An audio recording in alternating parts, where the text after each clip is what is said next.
Before I bring in our guest for a quick comment, let's also listen into these reactions which are coming in on this story. और अगर ऐसा करें तो जो भी इस केस में हमने लूप होल देखे, जो ग्रे एरिया देखा, वो आने वाले समय में इन पे सरकार काम करे और उनको जो डिलेज हुए ऐसे डिलेज ना हो और फास्ट ट्रैक कोर्ट में केस चले और जल्दी ही न्याय मिले। मैं बहुत खुश हूँ, मुझे बहुत सुकून मिला और ये इस बात का सुकून है क्योंकि अब 7.5 साल बाद जाकर निर्भया की आत्मा को फाइनली शांति मिली होगी और देश के जितने भी रेपिस्ट हैं उन्हें कड़ा तमाचा पड़ा है, एक कड़ा मैसेज गया है कि अगर रेप करोगे, अगर इतना जघन्य अपराध करोगे तो ये सिस्टम छोड़ेगा नहीं। 7.5 साल लगे लेकिन फांसी की सज़ा हुई है और निर्भया के माता पिता को सलाम करती हूँ।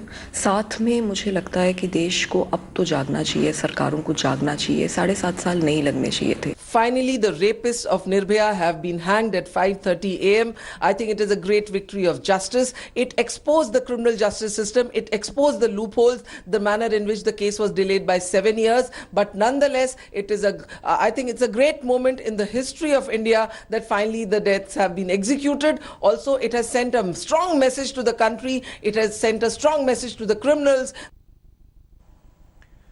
Brinda Rige, Brinda, as we've been hearing reactions on this, I just want to also remind our viewers that even after this case was reported on December 12, 2016, since then there are 24 cases being reported every single day in this country of sexual violence against women. Brinda, lot more needs to be done, not only in reforms of police and judiciary, but also as a society, as a civilized country. There is much more rethinking as far as approach is concerned. You're absolutely right. To start with, how many schools and colleges actually give any kind of sex education? They are so prudish in their thinking, where they say that this is not my country where children should be given this information. So you do not even want to give them information to stay safe and to remember that they should not cause any kind of violence, sexual or otherwise, on another human being. Because that is also values. It is not simply information that we are giving. We are also wanting to build values. We are trying to build ethical behavior. But none of this is happening because we are so caught in our rat race that these people will do English, maths and science and whatever, but will not get into this part of it.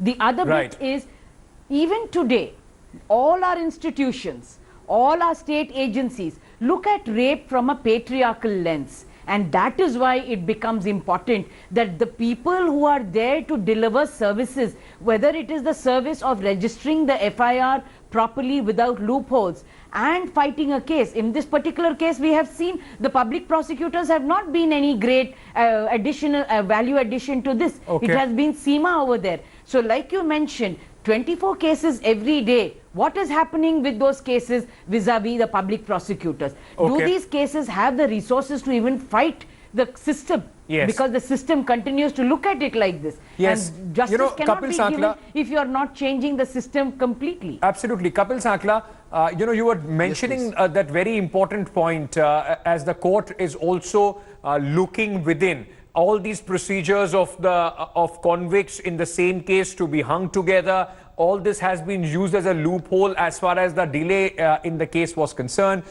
What could be, from going on and learning lessons from this case, what could be implemented so that the sense of justice could be given to the families, a sense of closure to be given to the families of victims sooner than 7 years and 3 months?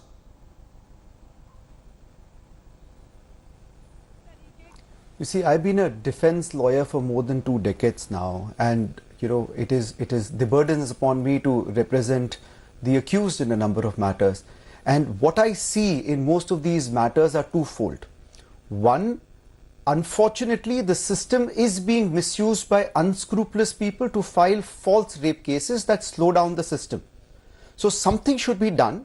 Power should be given to the trial court to, at the first instance, go through the complaint or the FIR, and where it is patently false, where it is shown that a false rape case had been filed by a person only to blackmail or to get money or property dispute or family matrimonial disputes, etc., then there should be some mechanism to punish the perpetrator of this false case, because one false case not only slows down the system but also brings about bad judgments which affect an honest or a true rape case and delay the case of a rape victim. So that is one that I have noticed. Secondly, what is very unfortunate is that there is no system to train the police. So most of the cases where the accused goes scot-free in genuine cases are those cases where the police, because of lack of education, mostly because of incompetent policing or incompetent investigation, because of biased investigation, because of caste, culture, religion, Kapil, relationship. Just give me a moment. You're making a very important point. Let me get in Mr. P.K. Jain on this. Mr. Jain, this also is a time of reflection as far as the police is concerned, not only in the way we investigate the cases, but also how the police needs to be sensitized in dealing with women when they come up with complaints like these.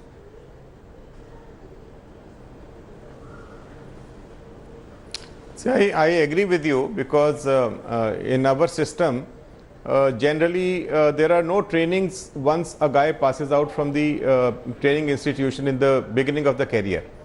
Now, the updating of information which should be taking place on a regular basis for the investigating officers, for the people down the line, right up to the constables, it generally does not take place. Training is a very, very neglected subject. So I would agree with my friend here who says that yes, the policemen many a times are ill-equipped to handle such cases. But the role of the senior officers, as I earlier suggested, that maybe involving a public prosecutor from the stage of investigation itself to ensure that there is no lacuna in the investigation is a very important factor. It should not be left only to the investigating officer to do whatever he wants in the investigation and then bring in all those biases as well as his own incompetence into the investigation. This is a very, very important aspect, because the entire prosecution will start from the stage the investigation ends. If the evidence has not been tied up properly, if the proper procedures have not been followed, the accused will get the benefit of doubt at the slightest pretext. That is our law. So I think there is merit in saying that a policeman should be properly trained. The public prosecutors, it is not only the policemen. I would go a step further. In many cases, I find even the public prosecutors have not been properly, either trained or briefed. There has to be in all these levels, right from the first contact, once, in fact, first contact, of course, the families where we should try and sensitize people within our families, because it's a responsibility as citizens as well, so that these cases do come down, as Brinda was saying. And then, of course, the chain which starts after the crime, from the police to the public prosecutor and going forward to the case when it goes to the courts as well. That need to be a complete rethinking needs to come into these entire various processes and stages. I'm sorry, I am completely out of time on this. Kapil, I would have wanted to come to you, but I'm completely out of time. Thank you for joining me this morning. Thanks to Brinda and Mr. Jain as well. Meanwhile, right from the very beginning, right from the moment the news came out about the gang rape till the court announced the death sentence to all the convicts, here is how this case, a remarkable landmark case, panned out. The first information that we got was of a body, a boy and a girl found nude somewhere in Vasant Kunj. That was the first information that we got. It could be anybody.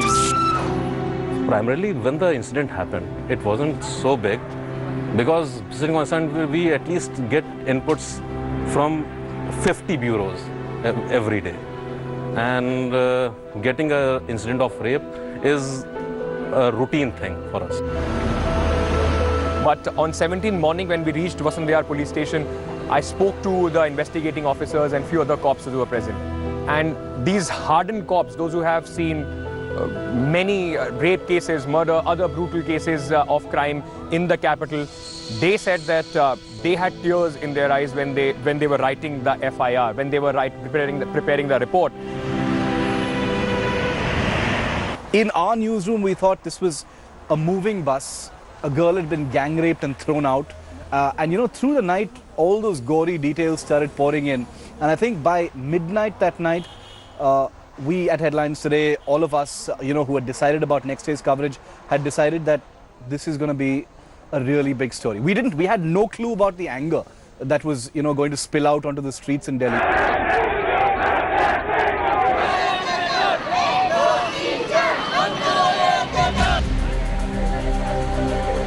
Post 17th was the time when we started witnessing sporadic protests.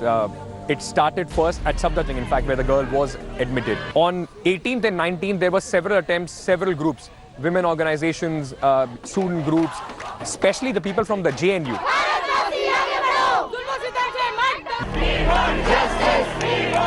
On 20th, a large section of people, when they were trying to go towards President's house, they were stopped. And then were the next 2 days of dramatic protests here at Vijay Chowk.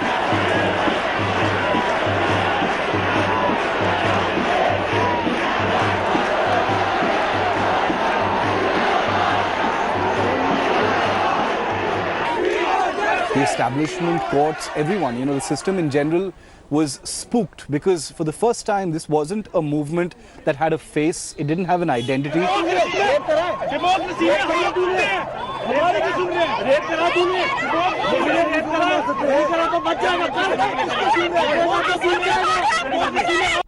It was completely organic. It was completely viral.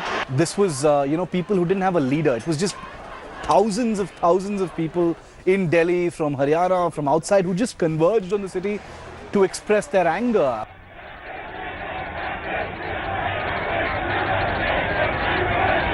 I was in the Ministry of Defence covering another story when Rahul called and said, just rush to India Gate, start anchoring from there. The story is just getting bigger and bigger and bigger. And when I got to India Gate, it was difficult even getting there. It was a sea of humanity, people in large numbers, and this was a time when that area was to a very large extent barricaded, but even the police hadn't anticipated that people would come out in such large numbers. The police is resorting to the use of water cannons and lathi charge, and the protesters are in turn pelting stones at the Delhi police. A whole bunch of people from the other side have actually been chased all the way this way, as you can see. Water cannon, tear gas shells were lobbed even on the media along with the protesters here. What irked me most were calls from the Ministry of Information and Broadcasting asking us to temper our coverage, asking us not to go live to these protests. And I, as a journalist, as a narrator, felt that, you know, this is an attempt to clamp down on our freedom of speech.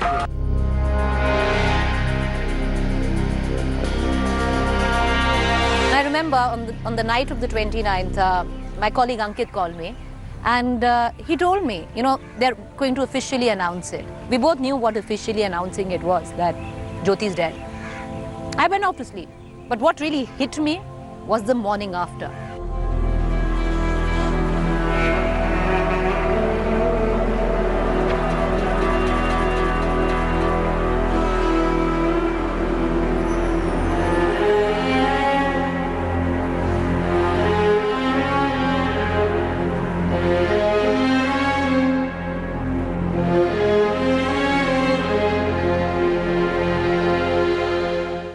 Hello everyone, this is Rahul Kamal here. Hope you enjoyed this video. For the latest news and analysis, like and subscribe the India Today YouTube channel and don't forget to press the bell icon to stay updated.